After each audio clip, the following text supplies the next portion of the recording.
else notice that a lot of the big name YouTubers seem to be pulling down and putting up their videos in order to get around this so-called subscription box bug? It just occurs to me that if you make a really good video, you shouldn't have to pull it down and put it back up again in order to get your subscribers to see it, or in order for it to get enough views. Good videos are going to get views regardless of whether or not it appears in 55,000 people's subscription boxes.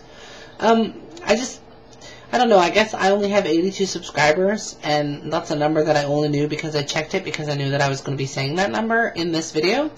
And I never check the number of views that my videos get, but it just seems to me that I wouldn't do that. I wouldn't pull down a video and put it back up again in order to make it more opportunistic for getting views.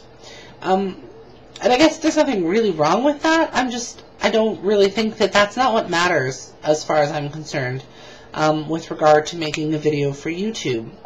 Granted, I mean, obviously we all make these videos in order for other people to watch them.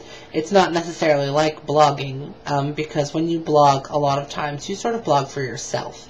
A lot of the writing is for later reference or whatever. But when you make a vlog, it's obviously for somebody else to watch. But I don't know. I guess that's not something that I would think of. And I'm just curious if anybody else makes videos or releases their videos on a timeline that they have considered with regard to getting the maximum number of views for their videos. And if so, why and what goes into the consideration for those videos? Personally, I think that would take a lot of the fun out of YouTube for me. I wouldn't want it to be scheduled and structured in that particular way. Speaking of videos in YouTube, I made a really good video for the Vloggers of the Week channel this week that I'm totally going to plug right now.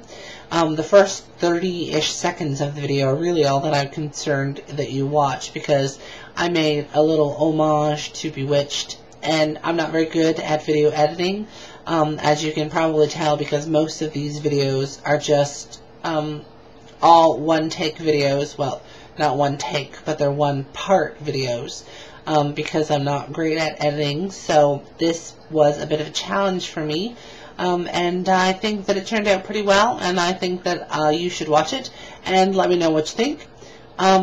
I created an introduction for the vlog that you probably have noticed at the beginning of this video, and I'm not entirely sure what I think about introductions for vlogs.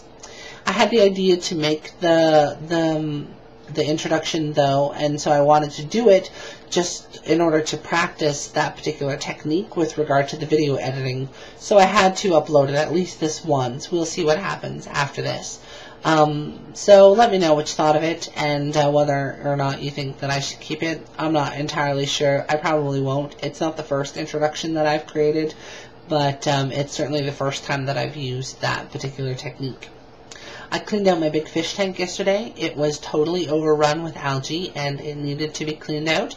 I had to dig out all of the plants, which are live plants, and then pluck the algae off of the leaves. So needless to say, the plants went back in looking rather bedraggled.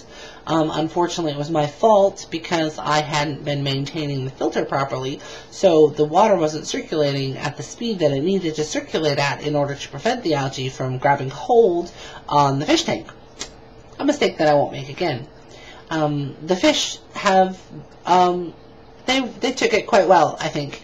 And so they seem to be very fine with it. The tank looks ridiculous because it was very, very heavily planted before, and now it's virtually barren, but all the plants will grow back. There's lots of light in the tank, so I have no problem or no worry about the plants growing back, and I'm going to maintain the filter system a little bit better this time, I think. A friend of mine is coming back who's been away for a little while. He's coming back tomorrow, and so I'm looking forward to seeing him. That will be a good way to spend the weekend this weekend, I think.